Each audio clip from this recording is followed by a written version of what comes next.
भारत गौरव आचार्य श्री पुलक सागर जी गुरुदेव के प्रवचन और लेटेस्ट धार्मिक भजन व कार्यक्रम निशुल्क देखने व सुनने के लिए हमारे YouTube चैनल जीन शरणम मीडिया को आज ही सब्सक्राइब करें और सबसे पहले देखने के लिए बेल आइकन पर क्लिक जरूर करें। रोज रोज आप साधुओं को देखते हैं। मैं कह सकता हूं कि जितनी साधुओं के प्रति भक्ति हिंदुस्तान में जैन समाज के पास है, उतनी भक्ति किसी समाज के पास नहीं होगी। ये जैन समाज वो समाज है जो साधुओं को भगवान का रूप दिया करती है।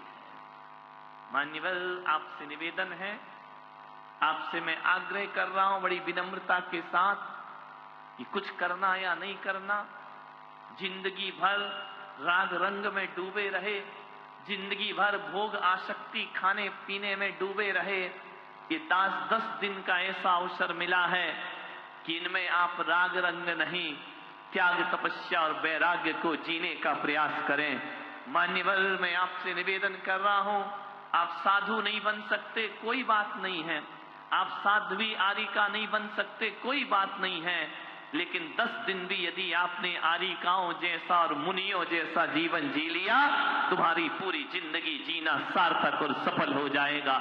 10 दिन साधना करें, देखें अपने जीवन में कि हमारे मुनिराज 24 घंटे में एक बार अन्न जल लेते हैं, वह भी मिल जाए इसकी भी कोई गारंटी नहीं हुआ करती है।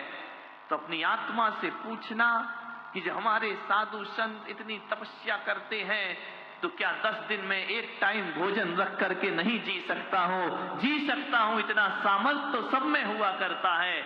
आपके मुनि रात को चटाइयों पर नींद व्यतीत करते हैं, अल्प निद्रा लेते हैं, पाटे पर सोया करते हैं। आप भी 10 दिन ये साधना करने का प्रयास करें। इस बार तो करें, हिम्मत न हारें, अपने मन को मजबूत बनाएं कि 10 दिन हम गद्दों पर नहीं सोएंगे, हम चटाई पे सोने की साधना करेंगे। आपको देखना है हमारे साधु कैसे रहते हैं। मान्यवर, साधुओं का जीवन जी करके देखिए। साधुओं पर छींटाकशी करना बहुत आसान है, लेकिन 10 दिन में पता चल जाएगा कि मुनि बनना कोई खेल नहीं है बच्चों का। अरे तेल निकल जाता है अच्छों का, इतना आसान है। 10 दिन की साधना, 10 दिन चाय नहीं छूटती तुमसे, 10 दिन बाजार का खाना नहीं छूटता तुमसे, 10 दिन का आप एक टाइम का पानी नहीं छोड़ सकते हैं, 10 दिन आप रात्रि में अन्न जल का त्याग ना कर पाए। तो मान्यवर, आप सोचिए, अपने धर्म पर, अपने व्रतों पर, त्योहारों पर थोड़ा गर्व महसूस करो। एक मुसलमानों के जब रोजे आते हैं तो 10 दिन की बात क्या, महीने भर तक थूक नहीं निगला करते हैं, वह भी थूक दिया करते हैं, पानी की बूंद नहीं रहते पूरे दिन। मान्यवर, अंतर क्या है? वो दिन में नहीं खाते हैं, हमें रात में नहीं खाना है, फर्क कोई ज्यादा नहीं हुआ करता है। मान्यवर, साधना करिए। आज बुंदेलखंड ऐसा स्थान है जहां 5-5, 10-10 साल के बच्चे उपवास की साधना किया करते हैं, तपश्चरण किया करते हैं। मान्यवर, आप तो सफेद कपड़े पहनने में शर्मा रहे हैं।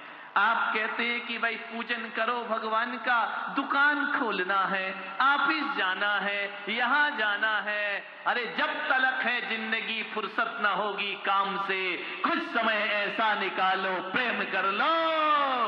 जिंदगी भर का ये सब लगा हुआ है, ये कोई नई बात नहीं है। दुकान जाना कोई नया काम नहीं है, ऑफिस जाना कोई नया काम नहीं है।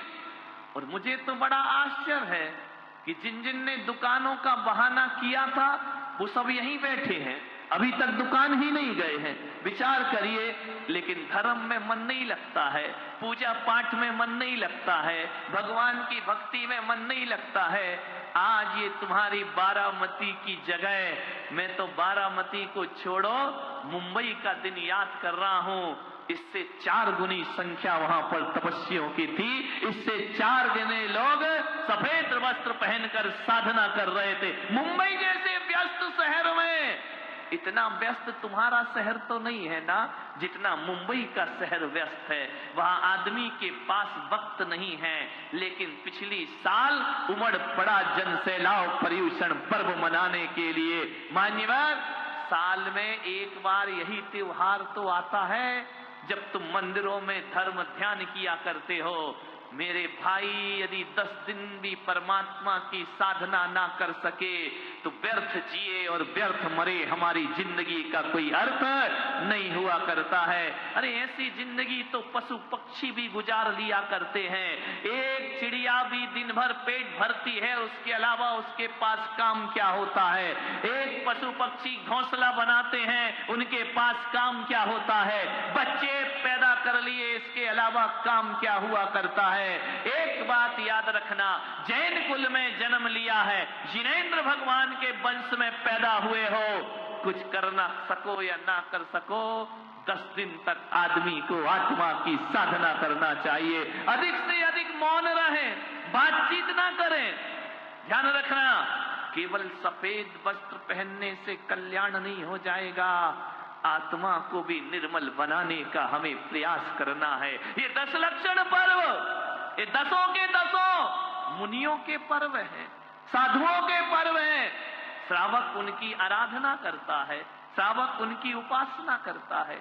मान्यवर, आज यहां से बैठकर जो वातावरण यहां दिखाई दे रहा है, ऐसा लग रहा है कि शायद पूरा बारामती के ये लोग भगवान महावीर की अहिंसा धर्म में जीने के लिए कटिबद्ध हो गए हैं।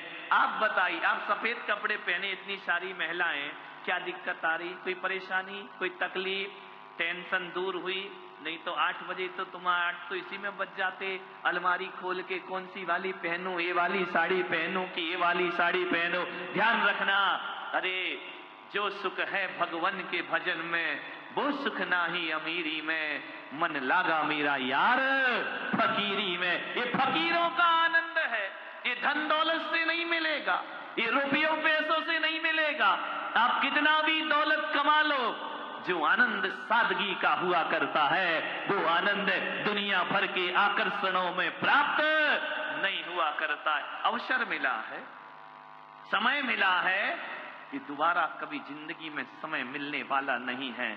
मान्यवर, आप सबसे मेरा निवेदन है, जो भी इस पंडाल में बैठे हुए हैं, जीवन को सार्थक बनाने का प्रयास करिए। क्या करोगे अपनी जिंदगी में, क्या प्राप्त करोगे? जितना बटोर रहे हो सब यही छूट जाएगा। और तो और मेरे भाई, धन दौलत की बातें तो छोड़ो, आदमी का तन भी यहीं छूट जाया करता है। एक बात अपनी जिंदगी में सोच लीजिए कि जिस दिन मौत आएगी, जिंदगी खत्म होगी, उसके बाद क्या तुम्हारे पास होगा? कोई कुछ नहीं ले जा पाएगा। इस धरा का इस धरा पे सब धरा रह जाएगा। साथ में लाया था क्या जो साथ में ले जाए।